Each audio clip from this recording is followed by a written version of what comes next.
السلام علیکم۔ ایپیسوڈ 5۔ ایک بھاری بھرکم سے پاکستانی صاحب جو اپنے 2 پیس میں بے حد پھنسے پھنسے لگ رہے تھے اطمینان سے چلتے ہوئے آئے اور دھپ سے ان دونوں کے درمیان بیٹھ گئے۔ حیا غیر آرام دہ محسوس کر کے مزید کھڑکی کی طرف کھسک گئی اور خدیجہ مخالف سمت۔ مجھے عثمان شبیر کہتے ہیں، شیخ عثمان شبیر، اپنی بھاری آواز میں خوش دلی سے گویا ہوئے۔ نائس۔ حیا بظاہر اپنے چھوٹے سے گولڈن کلچ کو کھول کر کچھ تلاش کرنے لگی۔ یہ وہی کلچ تھا جو داور بھائی کی مہندی پر اس نے گولڈن لہنگے کے ساتھ لیا تھا۔ گڈ۔ ڈی جے نے میگزین اٹھا کر چہرے کے سامنے پھیلا لیا۔ میں ترکی سے آیا ہوں، دراصل وہیں رہائش پذیر ہوں، میری بیوی اور بیٹا بھی وہیں رہتے ہیں۔ حیا مزید اپنے پرس پر جھک گئی اور ڈی جے نے میگزین چہرے کے اتنا قریب کر لیا کہ اس کی ناک صفحات کو چھونے لگی۔ مگر وہ میرا بیٹا نہیں ہے۔ جانتی ہو وہ کس کا بیٹا ہے؟ مزید نظر انداز کرنا بیکار تھا۔ حیا نے رخ عثمان شبیر کی طرف موڑ لیا اور ڈی جے نے بیزاری سے میگزین نیچے کر لیا۔ آپ بتائیں کس کا بیٹا ہے وہ؟ عثمان شبیر کو شاید برسوں سے کسی سامع کی تلاش تھی۔ وہ اپنی داستان حیات فوراً ہی شروع کر بیٹھے۔ ڈی جے مسلسل جمائیاں روک رہی تھی اور حیا متی محسوس کر رہی تھی۔ وہ کل صبح کی جاگی ہوئی تھی اور اب صبح کے 4:30 بج رہے تھے۔ اوپر سے جہاز کا سفر۔ اس نے ڈی جے کے سامنے ظاہر نہیں کیا تھا کہ وہ پہلی بار جہاز میں بیٹھ رہی ہے۔ آخر ڈی جے کیا سوچتی کہ کیسی لڑکی ہے، کبھی ہوائی سفر ہی نہیں کیا۔ اب کیا بتاتی کہ کبھی کوئی ایسی صورت ہی نہیں بن سکی۔ اس سب پر مستزدان صاحب کی المناک داستان، جو مختصر کچھ ایسی تھی کہ وہ اور ان کی بیگم عرصہ 30 سال سے ترکی میں رہائش پذیر تھے۔ کیونکہ اولاد نہیں تھی، اس لیے انہوں نے عثمان صاحب کے ایک کزن کا بیٹا گود لیا تھا۔ وہ بیٹا بیجا لاڈ پیار سے خاصا بگڑ چکا تھا، سو اس صورتحال کو سنوارنے کے لیے انہوں نے کوہ میں رہائش پذیر اپنی بھانجی سے اس کا رشتہ کر دیا تھا، جس پہ آنٹی فیل بھانجی صاحبہ بہت خوش اور بیٹا بہت ناراض تھا، اور اس سے بیشتر کہ وہ اپنی پاکستان آمد کی وجہ بیان کرتے مینیو کارڈز آ گئے۔ وہ دونوں پھر سے تازہ دم ہو گئی۔ مینیو پہ کچھ نام جانے پہچانے اور کچھ اردو سے ملتے جلتے تھے۔ جبیرہ آلود سبز کٹلیٹس، پنیر جلفریز، سادہ پراٹھا، تیکھی بریانی وغیرہ۔ حیا نے ڈی جے کی طرف سوالیہ نگاہوں سے دیکھا۔ درمیان میں محو بھاری بھرکم دیوار کے باعث وہ آگے ہو کر بیٹھی تھی۔ کچھ سمجھ نہیں آ رہا تھا کہ کیا منگوائے۔ ترکش فوڈ بہت زبردست ہوتا ہے اور ترک لوگ کھانے کے بہت شوقین ہوتے ہیں۔ میں بتاتا ہوں کہ کیا منگواؤ۔ دونوں نے ایک دوسرے کو دیکھا اور پھر مستعجب سی حیا نے ہتھیار ڈال دیے۔ بہت بہتر، بتائیں۔ وہ گہری سانس لے کر پیچھے ہو کر بیٹھ گئی۔ پہلے تو سیادیات سماک منگواتے ہیں۔ یہ روایتی ترک چاول ہے، سفید مچھلی، فرائیڈ پیاز اور کانچ کے ساتھ مشروم اینڈ چیز آملیٹ، جبیرہ آلو۔ وہ بہت اعتماد سے آرڈر لکھواتے گئے، مگر جب کھانا آیا تو حیا کا دل خراب ہونے لگا۔ کھانے کی خوشبو سونگھ کر ہی جی متلانے لگا۔ عثمان شبیر بڑے بڑے لقمے لیتے مزے سے کھا رہے تھے۔ ڈی جے بمشکل ایک چمچہ لے کر ہی دوہری ہو گئی۔ حیا بھی بدمزہ ہو گئی تھی۔ اتنا پھیکا سالن اس نے آج تک نہیں کھایا تھا۔ بمشکل چکھ کر انہوں نے برتن پرے کر دیے۔ عثمان شبیر ابھی تک پوری دل جمعی کے ساتھ کھا رہے تھے۔ عجیب سی خوشبوئیں اس کے نتنوں میں گھس رہی تھی۔ اگر یہی ترک فوڈ تھا تو اسے لگا وہ ترکی میں 5 ماہ بھوکی رہیں گی۔ ایسا جی تو اس کا ڈائیوبیس میں بھی نہیں متلاتا تھا جیسے ادھر ہو رہا تھا۔ وہ چہرے پر دوپٹہ رکھ کر سو گئی۔ اسلام آباد سے پورے 2.5 گھنٹے بعد انہوں نے ابوظہی ایئرپورٹ پہ اترنا تھا۔ وہاں کچھ دیر کا قیام تھا اور پھر استنبول۔ ابوظہی اترنے سے قبل کھڑکی کے پار زمین کا گولائی میں کٹاؤ دکھائی دینے لگا تھا۔ زمین کا وہ کرہ اتنا حسین تھا کہ اس کی بیزاری اور نیند بھاگ گئی۔ وہ محو سی یکٹک وہ منظر دیکھے گئی۔ ابوظہی ایئرپورٹ پر انہوں نے ٹرمینل 3 پر لینڈ کیا تھا۔ استنبول کی فلائٹ انہوں نے ٹرمینل 1 سے پکڑی تھی، مگر پہلے گھر فون کرنا تھا۔ وہ دونوں آگے پیچھے تیز تیز چلتی کالنگ کارڈ خریدنے گئی۔ 5 یوروز کا اتصالات کا کارڈ خریدا اور فون بوتھ کی طرف بھاگی۔ قطار میں فون بوتھ لگے تھے۔ حیا نے ایک ایک کر کے پہلے تینوں پر کارڈ لگانے کی کوشش کی، مگر کارڈ تھا کہ ڈلنے کا نام ہی نہیں لے۔ اسے ایئرپورٹ پر فون بوتھ استعمال کرنے کا پہلا تجربہ تھا۔ کچھ سمجھ نہیں آ رہا تھا کہ کیا کرے۔ حیا اس بندے کو دیکھو، جیسے یہ کارڈ ڈال رہا ہے ویسے ہی ڈالو۔ ڈی جے نے اسے کونی ماری تو حیا نے پلٹ کر اسے دیکھا۔ چوتھے بوتھ پہ ایک شخص نے ایک شخص ان کی طرف پشت کیے اپنا کارڈ ڈال رہا تھا۔ حیا کو دکھائی نہیں دے رہا تھا کہ وہ کون سا طریقہ استعمال کر رہا ہے، سو وہ ڈی جے کا ہاتھ تھامے اس کے سر پر جا پہنچی۔ وہ ریسیور کان سے لگائے نمبر ملا رہا تھا۔ پلیز ہمیں یہ کارڈ ڈال دیں، میں اسے ڈال نہیں پا رہی۔ حیا نے کارڈ اس کی طرف بڑھایا۔ وہ چونک کر پلٹا۔ وہ سیاہ رنگت گھنگھریالے بالوں اور اونچے قد کا حبشی تھا۔ اس نے ایک ہاتھ سے کارڈ لیتے ہوئے ان دونوں لڑکیوں پر نگاہ ڈالی۔ ایک سیاہ لمبے بالوں اور بڑی آنکھوں والی خوبصورت سی لڑکی جو کہ جیکٹ کی جیبوں میں ہاتھ ڈالے کھڑی تھی۔ دوسری بڑے چشمے اور ڈھیلی پونی والی لڑکی جس نے سویٹر تہہ کر کے بازو پر ڈال رکھا تھا۔ دونوں منتظر سی اسے دیکھ رہی تھی۔ اچھا میں ذرا بات کر لوں؟ پھر اسے شاید کان سے لگے ریسیور میں کوئی آواز سنائی دی تھی، تبھی رخ مڑ گیا۔ وہ دونوں اسی طرح کھڑی اسے دیکھتی رہی۔ ان سے وہ انگریزی میں مخاطب ہوا تھا مگر اب فون پہ عربی میں بات کر رہا تھا۔ ڈی جے تو بور ہو کر ادھر ادھر دیکھنے لگی۔ مگر شریعہ اینڈلا کے 5 سالوں نے حیا کو عربی اچھی طرح سے سکھا دی تھی۔ انٹرنیشنل اسلامک یونیورسٹی میں اپنے LLB کے پہلے برس ان کو عربی ہی سکھائی جاتی تھی اور ان کی کلاسز میں الجیرین اور مصری اساتذہ انہیں عربی میں ہی لیکچرز دیا کرتے تھے۔ میں استنبول آ رہا ہوں، وہ اب رخ پھیرے قدر پریشانی سے کہہ رہا تھا۔ ہاں شام تک گھر پہنچ جاؤں گا۔ تم نے حارث کو ڈاکٹر کو دکھایا؟ اچھا کیا کہتا ہے ڈاکٹر؟ کر دوں گا پیسوں کا انتظام، کہا جو ہے۔ بار بار ایک ہی بات مت دہرایا کرو، جاہل عورت۔ تیز سے اس کی دبی دبی سی آواز بلند ہوئی۔ ہاں میری عبدالرحمن سے بات ہو گئی تھی، اسی کے کام کے لیے خوار ہو رہا ہوں، مگر وہ زیادہ رقم نہیں دے گا۔ ایک جگہ اور بھی بات کی ہے۔ اس نے رک کر کچھ سنا اور پھر مزید جھنجھلاہٹ سے بولا۔ اچھا فون رکھ رہا ہوں، مرحبا۔ اس نے کھٹاک سے فون رکھا اور ان کی طرف پلٹا۔ Sorry girls. بمشکل چہرے پر بشاشت لاتے ہوئے وہ اب ان کا کارڈ لگانے لگا۔ پہلے ہی کوشش کامیاب ہو گئی۔ وہ شاید کارڈ کو الٹا پکڑ رہی تھی۔ لیجیے۔ سیاہ فام نے ریسیور ان کی طرف بڑھایا، پھر ان سے ہٹ کر دور چلا گیا۔ بس 1 منٹ کی کال کریں گے؟ حیا نے نمبر ملاتے ہوئے ڈی جے کو تنبیہ کیا کہ سلیمان صاحب نے پہلے 1 گھنٹے پر فون اٹھا لیا۔ وہ چپ ہوئی کہ نہیں تو ابا کتنا روتی ہے؟ جی ابا جی۔ وہ چپ ہو گئی ہے اور پھر جلدی اپنی خیریت بتا کر فون بند کر دیا۔ ڈی جے نے بھی بمشکل 1 منٹ ہی گھر بات کی تھی۔ بعد میں بقیہ رقم دیکھی تو بمشکل 1 یورو استعمال ہوا۔ باقی 4 یورو کا بیلنس ابھی موجود تھا۔ دونوں اپنی عجلت و کنجوسی پر خوب پچھتائیں کہ اب ابوظہی سے نکل کر تو یہ کارڈ کسی کام کا نہیں تھا۔ حیا نے اسے اپنے گولڈن پاؤچ میں ڈال لیا۔ اب انہیں اپنا سامان لینا تھا۔ وہاں بہت سے ٹائرز چل رہے تھے۔ ہر ٹائر پر بیگز اور سوٹ کیس قطار میں رکھے چلے آ رہے تھے۔ انہیں قطعاً علم نہیں تھا کہ اپنے بیگز کو کہاں تلاشیں۔ وہ دونوں بدحواس سی ایک ٹائر سے دوسرے کی طرف بھاگنے لگی۔ ڈی جے کا تھوڑی دیر میں ہی سانس پھول گیا۔ کبھی حیا کو ایک جگہ اپنے سیاہ سوٹ کیس کا گمان گزرتا تو وہ ڈی جے کا ہاتھ کھینچ کر ادھر بھاگتی، مگر قریب سے دیکھنے پہ وہ کسی اور کا بیگ نکلتا تو کبھی ڈی جے اپنے بھورے تھیلوں کو پہچان کر چلاتے ہوئے ایک طرف دوڑتی، مگر اس پر کسی اور کا نام درج ہوتا۔ حیا بتاؤ اب بیگز کہاں ڈھونڈیں؟ ڈی جے نے پریشانی سے کہا۔ اس کا سانس دھونکی کی طرح چل رہا تھا۔ حیا نے بمشکل تھوک نگلی اور چہرے پر آتے بال کانوں کے پیچھے اڑ سے۔ اب سچ بولنے کا وقت تھا۔ ڈی جے مجھے سچ میں نہیں سمجھ آ رہی، میں آج زندگی میں پہلی دفعہ جہاز میں بیٹھ رہی ہوں۔ ڈی جے نے چند لمحے اس کا چہرہ دیکھا، پھر ہتھیلی اس کے سامنے پھیلائی۔ ہاتھ مارو، میں بھی آج پہلی دفعہ جہاز میں بیٹھی ہوں۔ حیا نے زور سے اس کے ہاتھ پر ہاتھ مارا اور دونوں ہنس پڑی۔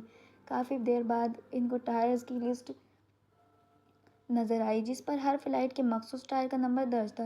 فہرست دیکھ کر دو۔ میں ہی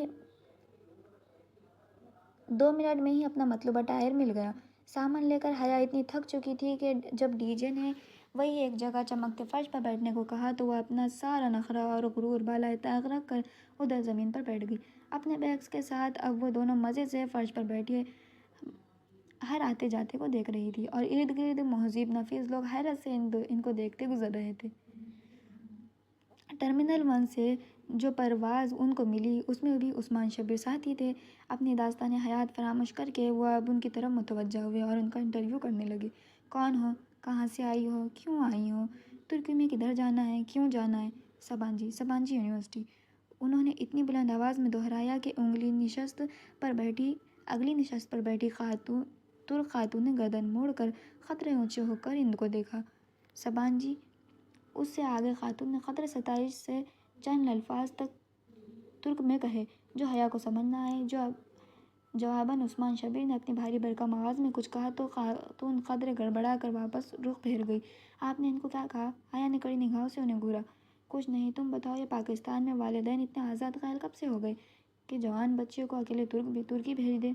اکیلے نہیں ہیں ہم، ہمارا پورا گروپ ہے۔ ہم 2 اسٹوڈنٹس ہیں اور باقی فیکلٹی ممبران ہیں جو 2 روز قبل روانہ ہو چکے ہیں۔ انہوں نے جیسے سنا ہی نہیں۔ خیر، اب اکیلی جا رہی ہو تو اپنا خیال رکھنا کہ اور پھر ان کا واضح رو ہو گیا۔ نماز پڑھا کرو، قرآن پڑھا کرو، پردہ کیا کرو، سچ بولا کرو، اللہ سے ڈرو۔ غرض ہر وہ بات جو اپنے بیٹے کی تربیت کے وقت انہیں بھول گئی تھی اب اچانک یاد آ گئی۔ حیا نے قدرے جھنجھلا کر رخ پھیر لیا۔ دوپہر 2 بجے کھڑکی کے اس پار نیچے، بہت نیچے، وہ پرفسو منظر پھیلنے لگا۔ مرا کا سمندر، اوپر بادل اور برف، یوں جیسے نیلی چادر پہ سفید روئی کے گالے تیر رہے ہوں۔ وہ اس منظر کے سحر میں کھوتی چلی گئی جہاں سکندر کا ترکی اس کے قدموں تلے تھا۔ یہ رکھ لو۔ پرواز اترنے کا اعلان ہونے لگا تو نہایت زبردستی عثمان شبیر نے اپنا وزٹنگ کارڈ اسے تھمایا۔ اس پر میرے گھر، سیل اور آفس کے نمبرز لکھے ہیں۔ کبھی کبھار میں گھر پر نہیں ہوتا اور کبھی کبھار میرا سیل بھی آف ہوتا ہے، لیکن آفس کے نمبر پر میں ہمیشہ ملتا ہوں۔ میری سیکریٹری کی فضولیات سے بچنے کے لیے ڈائریکٹ میری پرائیویٹ ایکسٹینشن ڈائل کرنا۔ وہ ہے 14، یعنی 14، کیونکہ میری اور پاکستان کی تاریخ پیدائش 14 اگست ہے۔ رکھ لو، ضرورت پڑ سکتی ہے۔ عثمان شبیر سے بمشکل جان چھوٹ رہی تھی۔ ان کو کبھی کال کرنا یا دوبارہ ملاقات کا تصور ہی حیا کے لیے سوہانہ روح تھا۔ پھر بھی ان کے اصرار پر اس نے اپنے سنہری پاؤچ میں وہ کارڈ دیکھے بغیر رکھ لیا۔ اتاترک انٹرنیشنل ایئرپورٹ استنبول کی یورپی طرف واقع تھا۔ یہ اسے بعد میں علم ہوا تھا، البتہ جو بات اسے ہمیشہ سے معلوم تھی وہ یہ تھی کہ استنبول دنیا کا وہ واحد شہر تھا جو 2 خطوں کو باہم ملاتا ہے، یورپ اور ایشیا۔ استنبول کے 2 حصے تھے، ایک یورپی طرف کہلاتا تھا اور دوسرا ایشیائی یا اناطولین طرف۔ اناطولین طرف کو عرف عام میں پرانا شہر بھی کہا جاتا تھا۔ وہ دونوں جب اپنے سامان کی ٹرالیاں دھکیلتے آگے آئی تو رومی فارم کے دوران ان کو مل گئے جو انہیں لینے آئے تھے۔ رومی فارم ایک ترک NGO تھی جو بالخصوص ایک چنچیان اسٹوڈنٹ کا بہت خیال رکھتی تھی۔ وہ لڑکے تھے، احمد اور چغتائی۔ چغتائی نام تو ہمارے ہاں بھی ہوتا ہے، جیسے مصور عبدالرحمن چغتائی ہے نا حیا؟ ڈی جے نے سرگوشی کی تھی۔ جیسے مصور عبدالرحمن چغتائی ہے نا حیا؟ ڈی جے نے سرگوشی کی تھی۔ السلام علیکم۔ وہ بہت گرم جوشی اور احترام سے ملے۔ چغتائی نے ان سے بیگز لے لیے۔ آئیے، باہر گاڑی انتظار کر رہی ہے۔ چغتائی برادرز، پلیز پانی پلا دیں، بہت پیاس لگی ہے۔ حیا کی طرف ڈی جے بھی پیاس سے بے حال تھی۔ چغتائی نے سر اس بات میں ہلایا اور احمد کے ساتھ سامان اٹھانے لگا۔ پھر وہ دونوں ان سے آگے چلتے ہوئے باہر کی طرف بڑھ گئے۔ بے حد مہمان نواز قوم کے سپوت نے ان کو پانی کیوں نہیں پلوایا؟ یہ معمہ وہ ساری زندگی نہیں حل کر سکی۔ قومی عمقہ یہ تھا کہ چغتائی کی انگریزی کمزور تھی، جس کے باعث وہ ان کا مدعا سمجھ نہیں پایا تھا۔ باہر نکلنے سے قبل انہوں نے اپنی رقم ترک لیرہ اور یوروز میں تبدیل کروا لی تھی۔ ایک لیرہ پاکستانی 25 روپے کا تھا اور ایک یورو 125 روپے کا۔ 55 ڈی جے زیر لب کرنسی کی مالیت کا حساب لگاتی اور ان کی قیمت یاد کر ایئرپورٹ کا دروازہ کھلتے ہی یغ بستہ ہڈیوں میں گھستی، خون میں منجمد کرتی لہر نے ان کا استقبال کیا کہ چند لمحوں میں حیا کے ہونٹ نیلے پڑنے لگے۔ یہاں مری اور ایوبیا کی سرد ترین ہوا سے بھی کئی گنا سرد ہوا چل رہی تھی۔ حیا نے بے اختیار بازو سینے پر لپیٹ لیے، وہ ٹھٹرنے لگی تھی۔ ان کا سامان خاصا وزنی اور بے تحاشا تھا۔ دونوں لڑکے سرمئی رنگ کی ہائی ایس میں بیگز رکھتے رکھتے ہانپ گئے تھے۔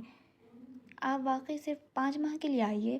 چغتائی نے سادگی سے پوچھا تو احمد نے موضوع بدل دیا۔ ہماری روایت ہے کہ جو بھی اتاترک ایئرپورٹ سے استنبول آتا ہے ہم اسے سب سے پہلے سلطان ابو ایوب انصاری کے مزار پر لے کر جاتے ہیں، اس سے اس کا ترکی میں قیام اچھا گزرتا ہے۔ احمد کہہ کر بیگ گاڑی میں رکھنے لگا تو ڈی جے نے سرگوشی کی، مگر حیا، یہ تو توہم پرستی اور شرک۔ اس نے زور سے کوہنی مار کر ڈی جے کو خاموش کروایا، پھر اندر بیٹھتے ہوئے دبی آواز میں گھر کا میزبانوں سے اس سردی میں بحث کی تو وہ تمہیں یہیں چھوڑ کر چلے جائیں گے پاگل، صبح تک منجمد ہو کر پڑی ہوں گی، اور آئندہ ترکی آنے والے سب سے پہلے تمہارے منجمد مجسمے کی زیارت کیا کریں گے۔ احمد کو ٹوٹی پھوٹی انگریزی آتی تھی، سو وہ سارا راستہ گرد و پیش کے متعلق بتاتا رہا۔ حیا کو اس سفر نامے سے دلچسپی نہ تھی، سو رخ پھیرے کھڑکی کے باہر دیکھے گئی۔ وہ جو امریکی فلموں والی بلند بالا تر عمارتوں کی آس لگائے بیٹھی تھی، قدرے مایوس ہوئی، کیونکہ استنبول شروع میں تو یوں لگا جیسے اسلام آباد ہو، مگر آہستہ آہستہ غور کرنے پر معلوم ہوا کہ نہیں، وہ واقعی یورپ تھا۔ دکانوں کے چمکتے شیشے، سقف سڑکیں، مغربی لباس میں پھرتے لوگ، دکانوں کی چھتوں اور درختوں کے اوپر پڑی برف، اور سڑک کنارے بچھی برف کی تہیں گویا سفید گھاس ہو۔ عجیب بات یہ تھی کہ اس قہر اور سردی میں بھی ترک لڑکیاں بڑے مزے سے منی اسکرٹس میں ملبوس ادھر ادھر گھوم رہی تھی۔ خدا کرے آج رات برف نہ پڑے۔ چغتائی نے موڑ کاٹتے ہوئے ایک پرتشویش نگاہ باہر پھیلے برف زار پہ ڈالی۔ ہاں، خدا کرے رات واقعی برف نہ پڑے، احمد نے تائید کی۔ حیا اور ڈی جے نے ایک دوسرے کو دیکھا، اور پھر ڈی جے نے آہستہ سے اردو میں بڑبڑائی، ایویں نہ پڑے، خود تو برف باری دیکھ دیکھ کر اکتا چکے ہیں، ہمیں تو دیکھنے دے، اللہ کرے رات برف زور پڑے۔ آمین ثم آمین، اور حیا نے دل میں اس کی تائید کی۔ ونڈو اسکرین کے اس پار یورپین شہر کا اختتام دکھائی دے رہا تھا۔ آگے نیلا سمندر بہہ رہا تھا، اور اس کی دوسری طرف استنبول کا ایشیائی حصہ آباد تھا۔ دونوں حصوں کو ایک عظیم الشان پل نے جوڑ رکھا تھا، دو خطوں کا ملاپ، دو تہذیبوں کا سنگم۔ مرا کے سمندر کا جو حصہ استنبول کے درمیان سے گزرتا ہے، اسے بوسفورس کا سمندر کہا جاتا ہے۔ اس پل کا نام بھی باسفورس برج ہے، احمد بتانے لگا، مگر ہم تو مزار پر جا رہے تھے، جو کہ یورپین حصے میں ہی ہے، پھر پل عبور کرنے کا مقصد؟ قریب آتے پل کو دیکھ کر حیا نے حیرت سے پوچھا، کیونکہ پل کے اس طرف اناطولین شہر تھا۔ ہم نے پل عبور نہیں کرنا، اس کے قریب سے کسی کو اٹھانا ہے، ہم دونوں یہاں سے چلے جائیں گے، آگے مزار تک آپ کو اسی نے لے کر جانا ہے۔ چغتائی نے گاڑی ایک طرف روک دی، احمد اب لاک کھول کر باہر نکل رہا تھا۔ حیا نے اس خوبصورت اونچے پل کو دیکھا اور سوچا کہ کتنے برس وہ اسی پل پر سے گزرا ہوگا، کتنی ہی دفعہ اس نے بوسفورس کے نیلے پانی پہ چاند کی پریوں کا رقص دیکھا ہوگا۔ جب وہ اس سے ملیں گی تو کیا اس کی آنکھوں میں استنبول کی سفید گھاس سی برف جمی ہوگی، یا مرا کے پانیوں کا جوش ہوگا، اور کیا وہ کبھی اس سے مل پائیں گی؟ اس خیال پہ اس کا دل جیسے مرا کے سمندر میں ڈوب کر کسی لٹی پٹی کشتی کی طرح ہولے سے ابھرا تھا۔ کھڑکی کے اس پار سے ایک دراز قد لڑکی کار کی طرف چلی آ رہی تھی، چہرے کے گرد اسکارف لپیٹے، بلو جینس کے اوپر گھٹنوں تک آتا سفید کوٹ پہنے، وہ کوٹ کی جیبوں میں ہاتھ ڈالے سر جھکائے چلتی آ رہی تھی۔ اس کی رنگت استنبول کے سورج کی سنہری اور آنکھیں نوجل بادلوں کی طرح سرمئی تھی۔ وہ لڑکی ان دونوں ترک لڑکوں کے پاس پہنچی اور مسکراتے ہوئے چغتائی سے ہاتھ سے چابی لی۔ احمد پیچھے کھڑی ہائی ایس کی طرف اشارہ کر کے کچھ کہنے لگا۔ وہ لڑکی اپنی نرم مسکراہٹ کے ساتھ سر ہلاتی سنتی گئی، پھر وہ دونوں لڑکے چلے گئے اور وہ لڑکی کار کی طرف آئی، دروازہ کھولا اور ڈرائیونگ سیٹ پر بیٹھ کر گردن پیچھے گھمائی۔ السلام علیکم، اور ترکی میں خوش آمدید۔ اس کی انگریزی شستہ اور انداز بے حد نرم تھا۔ حیا نے محسوس کیا کہ ترک السلام علیکم کے بجائے السلام علیکم کہتے ہیں۔ وعلیکم السلام۔ حیا نے اس کا بڑا ہوا ہاتھ تھاما تو اسے لگا اس نے اتنا نرم ہاتھ کبھی نہیں چھوا۔ وہ ہاتھ نہیں، گویا مکھن کا ٹکڑا تھا۔ میرا نام حالے نور ہے، میرا تعلق رومی فارم سے ہے، میں سبانجی سے مٹیریل سائنس اور انجینئرنگ میں MS کر رہی ہوں۔ ایئرپورٹ پر آپ کو لینے کے لیے بھی مجھے ہی آنا تھا، مگر میں کہیں پھنس گئی تھی، اس لیے نہیں آ سکی، بہت معذرت۔ اس نے کار واپس موڑ دی تھی۔ حیا سلیمان، ختیجہ رانا۔ ان کے تعارف کو حالے نور نے اپنی مخصوص مسکراہٹ کے ساتھ سنا اور سر حسبات میں ہلایا۔ وہ واقعی نور کا حالہ تھی، دھلی ہوئی چاندنی۔ اب ہم انصاری محلہ جا رہے ہیں، وہ اسٹیئرنگ گھماتے ہوئے بولی۔ محلہ؟ اردو والا محلہ؟ حیا ڈی جے نے دھیرے سے سرگوشی کی۔ شاید تبھی تو کہتے ہیں کہ اردو ترک سے نکلی ہے۔ تم نے میٹرک میں اردو زبان کے مضمون میں اس فرقے کو رٹا نہیں لگایا تھا کیا، کہ لفظ اردو ترک زبان سے نکلی ہے، جس کے معنی لشکر کے ہیں؟ ڈی جے نے چہک کر فقرہ مکمل کیا۔ ایوب سلطان جامعہ کے بیرونی بازار کا نام ہے انصاری محلہ، بے حد رش، بہت سے لوگ، اور ہر سو اڑتے چگتے کبوتر، وہ تینوں لوگوں کے درمیان بمشکل راستہ بناتے مسجد کے احاطے تک پہنچی تھی۔ نماز سے فارغ ہو کر حیا نے دیکھا وہاں جامع مسجد کا نام ایوب سلطان کیمیا لکھا تھا۔ اس نے سوچا کہ جامعہ میں جے کی جگہ سی لکھا ہے، جو کہ غلط لگ رہا ہے۔ ہماری زبان میں سی کو عربی کے جیم کی آواز سے پڑھا جاتا ہے۔ انصاری محلے کی رس سے گزرتے ہوئے اس کی حیرت پر حالے نے بتایا۔ وہ مسکرائی ہوئی بڑی اعتماد سے اپنے سفید کوٹ کی جیبوں میں ہاتھ ڈالے چل رہی تھی۔ اس کی بات پہ حیا بے اختیار چونکی۔ حیران کیوں ہو؟ حالے نے رک کر شاپر سے اپنے جوتے نکالتے ہوئے اسے دیکھا۔ وہاں مسجد میں داخلے کے وقت جوتے باہر رکھنے کی بجائے شاپر میں رکھنے اور ساتھ شاپر ہمہ وقت اٹھائے رکھنے کا رواج تھا۔ یعنی اگر کسی کا نام جیہان ہو تو وہ ترک ہجم میں اسے کیسے لکھیں گا؟ بلا ارادہ اس کے لبوں سے نکلا، پھر فوراً گڑبڑا کر ڈی جے کو دیکھا۔ وہ ذرا فاصلے پر کبوتروں کی تصاویر کھینچ رہی تھی۔ اس نے نہیں سنا۔ حالے ڈسٹ بن میں شاپر پھینک کر سیدھی ہوئی اور مسکرا کر بتایا۔ اس نے خفیف سا سر جھٹکا، تب بھی وہ اسے فیس بک پر نہیں ملا۔ وہ اس کو جیہان لکھ کر ڈھونڈ رہی تھی، مگر وہ تو اپنے نام کو